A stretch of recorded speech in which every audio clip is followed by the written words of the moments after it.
नमस्कार दोस्तों, मैं आपका दोस्त आपका साथी चंद्रजीत शर्मा। इस समय हम खड़े हैं चंदगीराम अखाड़े के ठीक सामने और यहाँ से चंद कदम की दूरी पे एलजी हाउस और सीएम हाउस है। और पिछले 11 महीने से ये वो बस मार्शल हैं, वो डीडीसी के वो कर्मचारी हैं जो उसमें अपनी सेवाएं दे रहे थे। ये वो सिविल डिफेंस के लोग हैं जिन्होंने कोविड में अपनी जान हथेली पे रख के लोगों की जान बचाई थी। उनके घर में जब नेता अपने घर में बैठ के आराम कर रहे थे तो यही लोग अपनी जान की परवाह किए बगैर उनके घर के सामने दिन रात मेहनत कर रहे थे। और नेता है कि जब अपनी सैलरी बढ़ानी होती है तो चाहे बीजेपी का हो, कांग्रेस का हो या आम आदमी पार्टी का हो, यह सब एक हो जाते हैं और चुपचाप इनकी सैलरियां बढ़ जाती हैं। मगर जब बात दूसरे के रोजगार की आती है तो 11-11 महीने तक, 2-2 साल तक, 5-5 साल तक इनको ठोकरें खानी पड़ती हैं। और इसका जीता जागता उदाहरण यह है कि इस समय यह करीब 11,000 लोग हैं और इनके परिवार की बात करें तो करीब 50,000 से ज्यादा लोग हैं जो इस समय दिल्ली में लगातार प्रोटेस्ट कर रहे हैं और बड़े बड़े वादे के साथ इनको रोज धक्के खाने पड़े सड़कों पे। आखिर क्यों? इनके नाम पे राजनीति की गई, अपने वोट बैंक को साधा गया, अपनी राजनीति चमकाई गई, अपनी सरकारें बनाई गई, मगर वो तो सेट हो गए, उनकी तो राजनीति चमक गई, मगर ये लोग रोड पे आ गए। आखिर ऐसा क्यों हुआ? क्या अगर हकीकत में आम आदमी पार्टी चाहे तो वो इनके लिए काम नहीं कर सकती? बीजेपी को साथ लेके उनके साथ नहीं चल सकती? क्या बीजेपी अगर चाहे तो आम आदमी पार्टी के साथ इनको रोजगार दिलाने के लिए एक साथ नहीं आ सकती? मगर नहीं, अगर ऐसा होगा तो जाहिर सी बात है इनको रोजगार मिल जाएगा और उनकी राजनीति नहीं चलेगी। राजनीति चमकाने के लिए वो आम आदमी पार्टी को ब्लेम करेंगे और आम आदमी पार्टी बीजेपी और कांग्रेस को ब्लेम करेगी, तभी तो उनकी रोटियां सेकी जाएंगी।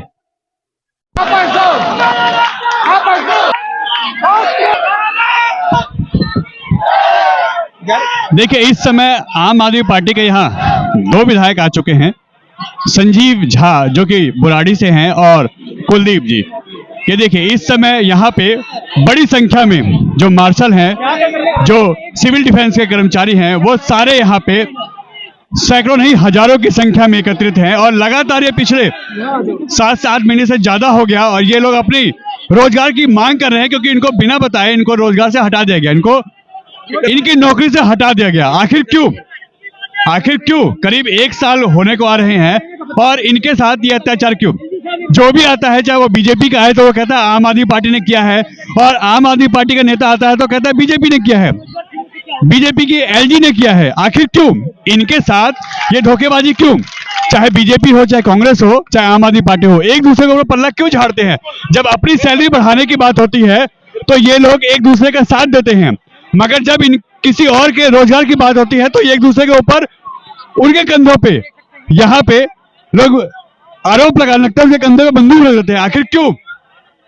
एक साथ आके क्यों नहीं ये लोग इन लोगों की समस्या का हल करते हैं? क्योंकि करीब 11,000 लोग हैं ऐसे जो बेरोजगार हैं और ये 11,000 नहीं है, यह करीब 50,000 लोग हैं, यह करीब 50,000 लोग हैं। इनकी फैमिली अगर जोड़ी जाए तो आखिर क्यों नहीं इनके लिए सोचा जाता? सिर्फ ये वोट बैंक है, ये क्या अपने वोट बैंक के लिए ही इनको यूज करते हैं? क्यों? जब वोट की बात आती है तो यही मार्शल सबसे आगे करते हैं, जब कोविड में मरने की बात आती है तो यही मार्शल सबसे आगे इनको कर दिया जाता है कि आप मरिए और हमारी सरकार का नाम रोशन करिए। जब महिलाओं की सुरक्षा की बात आती है तो यही मार्शल को सबसे आगे किया जाता है, इनके नाम, इनके कंधे पे बंदूक रख के अपनी पॉलिटिक्स चमकाई जाती है। मगर जब इनके लिए नौकरी की बात आती है, रोजगार की बात आती है तो इनको ऐसे ही रोड पे छोड़ दिया जाता है और यह लोग रोड पे ऐसे ही प्रदर्शन करते हैं। 1 साल हो गया, आखिर क्यों? क्यों नहीं यह लोग एक साथ आते हैं? चाहे बीजेपी हो, कांग्रेस हो या आम आदमी पार्टी हो, इनके लिए एक साथ रोड पे क्यों नहीं आते? क्यों नहीं इनके लिए काम करते? यह इन नेताओं के वो चेहरे हैं जो हम आपको दिखा रहे हैं। ये सभी नेता अपनी सैलरी बढ़ाने के लिए तो एक साथ इकट्ठे हो जाते हैं, इनकी विधानसभा में इनकी सैलरी डबल हो जाती है, बढ़ जाती है, तब कोई नेता कोई नहीं बोलता। मगर जैसे ही बात किसी और की बात आती है तो ये लोग एक दूसरे के ऊपर ठीकरा फोड़ने लगते हैं, क्यों? आम आदमी पार्टी या बीजेपी? देखिए, अगर आम आदमी पार्टी के समय में इनको नौकरी मिली थी और इन लोगों ने बहुत अच्छा काम किया था, चाहे मार्शल के तौर पर हो, चाहे कोरोना वॉरियर की तरह हो, इन लोगों ने अमेजिंग काम किया। और यही कारण है कि दिल्ली की फाइनेंस मिनिस्टर ने इसके एक्सटेंशन का फाइल भेजा था। 5 साल से सब कुछ ठीक चल रहा था, अचानक इन्होंने कहा फाइनेंशियल सैंक्शन नहीं मिला। फाइनेंस मिनिस्टर ने साइन करके भेज दिया कि नहीं, इनकी फाइनेंशियल सैंक्शन पहले से है, अब कैसे सैंक्शन गलत है। हमने ये फाइल एलजी के पास भेजा, क्यों एलजी रोक के रखा हुआ है, क्यों नहीं भारतीय जनता पार्टी के नेता बुलाते हैं? चलो वहां भी नहीं, हमने दिल्ली में रेजोल्यूशन लेकर आए। दिल्ली में बीजेपी के विधायकों ने कहा था हम इस रेजोल्यूशन के साथ खड़े हैं, पर जो रेजोल्यूशन पास होने की नौबत आई वॉकआउट कर गए। क्यों धोखा दिया उन्होंने? और आज एलजी एक पार्षद भाजपा का कह दे तो रेंगते हुए आ जाए, क्यों नहीं नौकरी मीटिंग बुलाता है? आज अगर भारतीय जनता पार्टी के नेता आते हैं तो यहाँ ना बैठे, चलें एलजी के पास, एलजी के अधिकारियों को बुलाएं, मेरा मंत्री आएगा, जहां साइन करने की जरूरत है हमारा मंत्री साइन करने के लिए तैयार है, मीटिंग तो बुलाओ। क्यों नहीं एलजी को कहते हो तुम? तो एलजी के जरिए इनकी जीवन को तबाह करने की साजिश भारतीय जनता पार्टी रच रही है, झूठ बोल रही है। हम आ गए ना, आओ। झा साहब, होता तो ये है ना कि जब आप लोग की सैलरी बढ़ने की बात आती है तो सबकी सैलरी बढ़ती है, पार्टी कोई भी हो, मगर इनकी नौकरी की बात आती है तो आप बीजेपी आम आदमी पार्टी पे, आम आदमी पार्टी बीजेपी पे और कांग्रेस पे मटका फोड़ते, क्यों? नहीं, ये भी दुखती रह गए, हमारी भी सैलरी नहीं, वो भी फाइल 2016 से पड़ा हुआ है, वो भी फाइल नहीं हो पाई। और आपको जानकारी है, पत्रकार है, जनता तो क्या है, तो कितने गुमराह करते हैं, कितने झूठे लोग हैं, ये देखिए आप। एक बात। दूसरी बात कि हम डे 1 से कह रहे हैं, हमने हाउस में कहा था कि आज ही हाउस रेजोल्यूशन लेकर चलते हैं एलजी के पास, चलो हमारे साथ, नहीं गए। मैं आज भी कह रहा हूं कि फैसला तो एलजी के यहाँ आना है, तो समझते हैं ना, ये फैसला एलजी के हाउस में होना है, एलजी साहब को करना है। मैं कहता हूं दिल्ली सरकार कह रहा है, अरविंद केजरीवाल सरकार के प्रतिनिधि के तौर पर मैं कह रहा हूं कि तुम मीटिंग बुलाओ, हमारे मंत्री को जहां साइन कराने के लिए तुम कहोगे, हमारा मंत्री साइन करने के लिए तैयार है। ये फाइल 2021 से चल रही है, उस फाइल को तुम अप्रूव कर दो, इनकी नियुक्ति हो जाएगी। क्यों गुमराह कर रहे हो? तो हम डे 1 से लड़ रहे हैं, हमने हाउस में रेजोल्यूशन तक पास करके भेजा। देखिए, संस्था ना लोक लाज से चलता है, ये निर्लज्ज लोग हैं, इनको लोक लाज नहीं है। जब लोक लाज खत्म हो जाए तो आदमी फिर घटिया हो जाता है, वो घटियापन दिखा रहे हैं। दिक्कत कहाँ रही है? देखिए, अभी तो नहीं, मैं तो 1 साल में कई बार पहले भी आया हूँ, मैं तो लगातार आता रहा हूँ। लेकिन बस आज हम ये कहने के लिए आए हैं, बार बार इनको ये कहना कि आम आदमी पार्टी ने नहीं करने दिया, सरकार ने नहीं करने दिया, कोई नहीं यहाँ बेचता है, कोई नहीं यहाँ बेचता है। आज हम यहाँ पर आए हैं, अगर हमसे कोई फाइल साइन करानी है तो हम करने को तैयार हैं, हमसे कहीं साइन कराने हम करने को तैयार हैं, लेकिन इनकी रोजगार दिया जाए, इनको नौकरी वापस करी जाए। इन लोगों को अरविंद केजरीवाल जी ने नौकरी देने का काम किया था, इनका घर चलने का काम हुआ, इन्होंने दिल्ली की महिलाओं की बस के मार्शल के रूप में सेवा करने का काम किया, सुरक्षित रखने का काम किया, दिल्ली के कोविड काल में काम करने का काम किया। आज मौका है कि बीजेपी के लोग आके यहाँ स्पष्ट करें कि एलजी साहब को क्या अड़चन आ रही है, इसको करने में हम तैयार हैं सरकार की तरफ से इनको नौकरी देने के लिए। आंदोलन चलेगा। देखिए, रोजगार तो वापस करना पड़ेगा, आप 10,000 लोगों का रोजगार एक साथ नहीं छीन सकते हो। हमारा काम, सरकारों का काम रोजगार देना होता है। आज एलजी साहब के पास सर्विस विभाग है तो नौकरी छीनने का काम कर रहे हैं, नौकरी छीनने का काम मत करो। और मैं भाजपा के लोगों से भी कहता हूँ, राजनीति से ऊपर उठकर आप आइए, यहाँ पर समाधान निकालेंगे, इनको रोजगार देंगे। एक चीज कुलदीप जी की लोग कहते हैं कि जब पार्टी के अपने एमएलए विधायकों की सैलरी बढ़ाने की बात आती है तो सभी एक साथ आते हैं, मगर हमारी रोजगार की बात में पीछे क्यों हट रहे हैं? नहीं, हमें तो उसके लिए भी 2-2 साल वेट करना पड़ता है, वो भी एलजी साहब उसे 5-5 बार भेज देते हैं। दिल्ली का सर्विस विभाग एलजी साहब के अंडर में है। हम तो कहते हैं कि एलजी साहब आप बताइए सरकार को कहाँ कार्रवाई करनी है, क्या काम करना है, कहाँ साइन करने, हम करने को तैयार हैं। निश्चित रूप से हम बैठे हुए हैं, हमारे सारे विधायक आए हुए हैं, अभी मंत्री भी आ रहे हैं, हम सब तैयार हैं। तो हमारी जो कमेटी हमने डिसाइड किया कि क्यों ना इन लोगों को एक मंच पर लाया जाए, इससे ये क्लियर हो जाएगा कि कौन हमारे साथ में है, कौन नहीं है। क्योंकि कानूनी दांवपेच अगर उसमें कोई समस्या है तो ये सरकार में है, संविधान इनके हाथ में है, उसमें फेरबदल कर सकते हैं। अगर उसमें भी फेरबदल नहीं कर सकते तो दिल्ली सरकार के पास में ऐसे बहुत सारे डिपार्टमेंट है जिसमें आज के टाइम में प्राइवेट सिक्योरिटी चल रही है, या प्राइवेट पदों पर एमटीएस की भर्ती है। हम ये चाह रहे हैं कि दोनों पार्टी के नेता, ये जो आज हमने ये बैठक बुलाई है ना, ये इसीलिए बुलाई है कि दोनों पार्टी के नेता एक मंच पर आ जाएं, एक टेबल पर बैठकर एक समस्या का समाधान निकाल लें कि वाकई में दिक्कत क्या है। क्योंकि बोलने से नहीं होता है, काम करने से होता है। इच्छा होनी चाहिए काम करने की। वैसे बैठ के कोई बोल देगा मैं भी तैयार हूं, मैं भी तैयार हूं, लेकिन काम कोई नहीं कराता। अभी तक आपने देखा कि आम आदमी के जो पॉलिटिशियन हैं, जो नेता हैं, प्रवक्ता हैं, वो यहाँ पर आ गए हैं पिछले आधे घंटे से। हम वेट कर रहे हैं बीजेपी का कि आप लोग भी आइए और बैठकर बीच का रास्ता निकालते हैं, क्योंकि ये लोग सरकार में हैं। कोई दिल्ली की सरकार में है तो कोई केंद्र की सरकार में है। अगर एलजी साहब कुछ पास कर, वो सॉरी केजरीवाल साहब कुछ पास करके प्रस्ताव वगैरह भेजते हैं तो एलजी साहब को पास करना। काम दो तरीके से होना है, अभी दोनों अलग अलग है। आज हमने इनको एक मंच पर लाने की कोशिश करी है ताकि अगर कोई कानूनी दांव-पेच है तो आप इसका समाधान निकालिए। देखिए, हम राजनीति नहीं जानते हैं, हम इतना जानते हैं कि हमने कोरोना टाइम में दिल्ली की जनता की रक्षा की अपनी जान को जोखिम में डालकर। हम इतना जानते हैं, हम इतना जानते हैं कि 8 घंटे देंगे तो शाम को हमारे घर में चूल्हा जलेगा।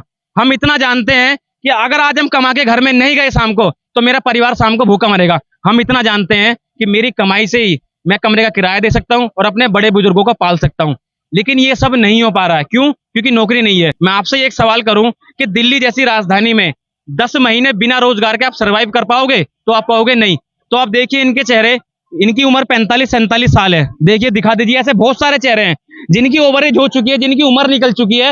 वो इस समय अब वो कहाँ जाएगा, क्या करेगा? वो उसके पास में कोई एक्सपीरियंस नहीं है, हैं? अब उसको 45 साल की 50 साल की उम्र में, इनको देख लो 45-50 के आसपास है, इनको नौकरी कौन देगा बिना किसी एक्सपीरियंस के?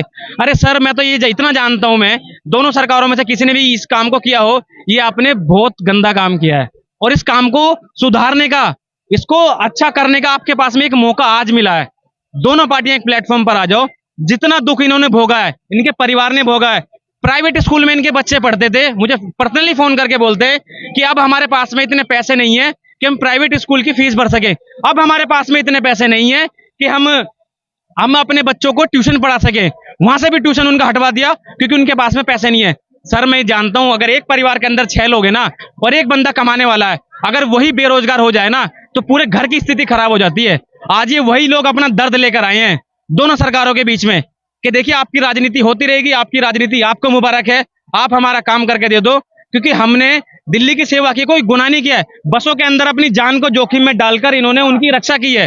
क्या ये किस बात का इंतजार हो रहा है यहाँ पर? क्या कोई बड़ी घटना होने का ये लोग इंतजार कर रहे हैं? तो दोनों सरकारों से हाथ जोड़कर निवेदन है, आप लोग एक प्लेटफॉर्म पर आ जाइए। हम आपसे कुछ नहीं मांग रहे, हम आपसे नहीं बोल रहे कि हमारी सैलरी 50 लाख कर दो, 60,000 कर दो, नहीं। अरे हम 20,000 में खुश थे क्योंकि उससे हमारा परिवार चल रहा था, उससे हमारा। आप हमें उतना ही कर दो।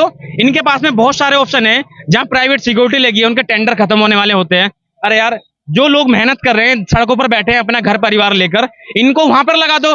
जिसकी जैसा नॉलेज है, अगर किसी को कंप्यूटर की जानकारी है उसे कंप्यूटर वाला काम दे दो, अगर किसी को और अच्छी लिखने की जानकारी है उसे लिखने का काम दे दो, अगर कोई लगता है कि ठीक है सिक्योरिटी का काम कर सकता है तो समान काम समान वेतन पर उसको सिक्योरिटी में काम दे दो। सरकार के पास में इतनी ताकत है, इतनी पावर है, ये कर सकते हैं, लेकिन इच्छा चाहिए मन की करने की। तो आज एक इच्छा हमने जाहिर की, एक इच्छा कि दोनों पार्टी के प्रतिनिधि आओ और इस समस्या का समाधान करो। क्या कहेंगे? अब लगता है कि कुछ बड़ा भला होगा कि राजनीति में भेद आपकी नौकरी चल रही है? सर, जैसा कि दिल्ली सरकार के मंत्री जी सौरभ भारद्वाज जी ने कहा था कि हम एलजी साहब जैसा आदेश देंगे हम वैसा आदेश का पालन करने को तैयार हैं। इसके लिए दिल्ली के सभी मंत्रीगण, नेतागण तैयार हैं आपके साथ चलने के लिए। एलजी साहब के पास जिस कागज पे एलजी साहब साइन करने को तैयार कहेंगे हमें वैसा कर देंगे। लेकिन आज हमारे बीच दिल्ली सरकार के जो विधायक जी हैं वो आ चुके हैं, लेकिन अभी तक हमारे बीजेपी के जो विधायक हैं वो नहीं आए हैं, ना विपक्ष की तरफ से कोई संकेत अभी मालूम पड़ा है। वैसे आ सकते हैं हमारे बीच, हम उनका वेट कर रहे हैं। अभी तक वेट इसलिए कर रहे हैं कि हमारे ऊपर अब राजनीति ना हो, बिल्कुल भी निष्पक्ष हिसाब किताब हो इसका। जो भी जिसके हाथ में है वो अपना काम करने को तैयार हो जाएं, जैसा भी करें, क्योंकि एक मंच पे जब बैठ जाएंगे तो आरोप प्रत्यारोप लगाना बंद हो जाएंगे। यही चाहते हैं हम हाथ जोड़ के सभी नेता मंत्रीगण से, सांसदों से, कि हमारे मुद्दे पर राजनीति ना हो। हम लोग बहुत पीड़ित हैं। नमस्कार आपका। क्या कहेंगे? हालात आप लोग के दिन बदतर होते आ रहे हैं। 11 महीने ज्यादा हो गए आप लोग बैठे हुए रोड पे, सुनने कोई राजी नहीं है। नेता आएंगे, राजनीति करेंगे, उसके बाद चले जाएंगे। लगता है कुछ होगा?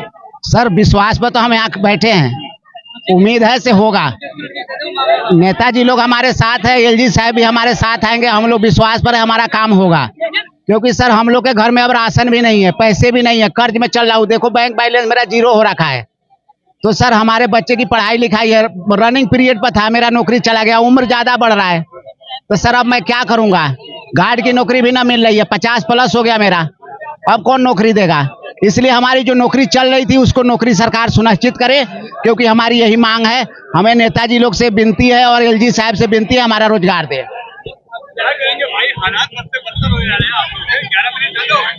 बहुत ज्यादा हो गए सर।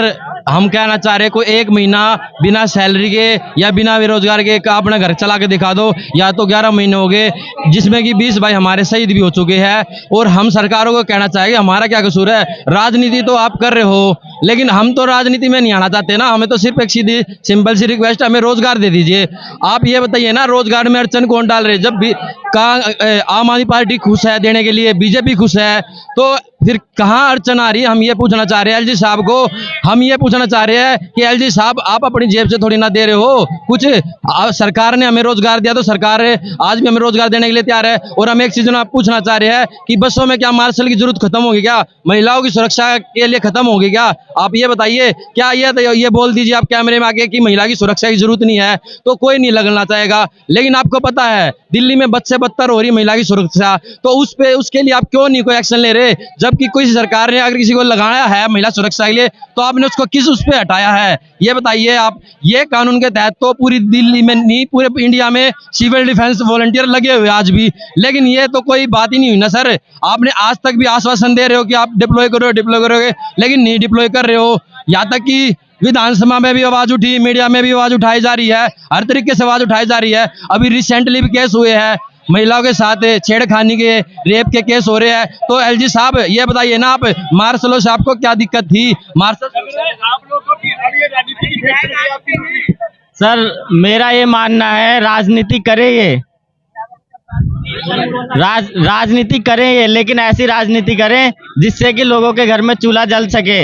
ऐसी गंदी राजनीति ना करें जिससे कि लोगों का रोजगार छिन जाए। मेरा सरकार से आग्रह है, पक्ष से भी और विपक्ष से भी, दोनों लोग आए और आपसी सलाह मशवरा बना के हमें कहीं भी डिप्लॉय करें। हमें रोजगार की जरूरत है बस।